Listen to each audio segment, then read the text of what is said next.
ખેડા કપડવંજ બ્રેકી આજ રોજ બપોરના આશરે 12 વાગ્યાના સુમારે ભવ્ય શોભાયાત્રા નીકળી હતી।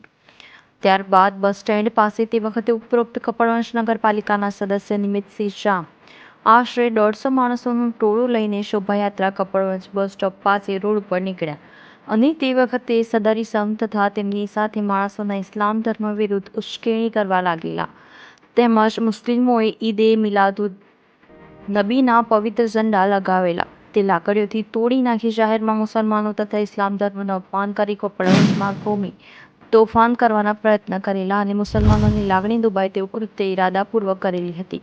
તે વખતે મુસ્લિમ યુવકે વિડીયો ઉતારીને કપડવંજ ટાઉન પોલીસે પહોંચ્યા હતા ત્યાં ઇસ્લામ ધર્મના ઝંડા તોડી નાખીને અપમાન કરવામાં આવ્યું તે વિડીયો વાયરલ થયા તે પણ દ્રશ્યોમાં જોવાઈ રહ્યું છે। કપડવંજ શહેરમાં અશાંતિ કરવા તથા કોમી તોફાન કરવા ગંભીર કોશિશ કરેલી છે। ઉપરોક્ત ઇસમો સામે કાયદેસરની કાર્યવાહી કરવામાં આવશે તે એક ચર્ચાનો વિષય બન્યો છે। રિપોર્ટર અલ્તાફ।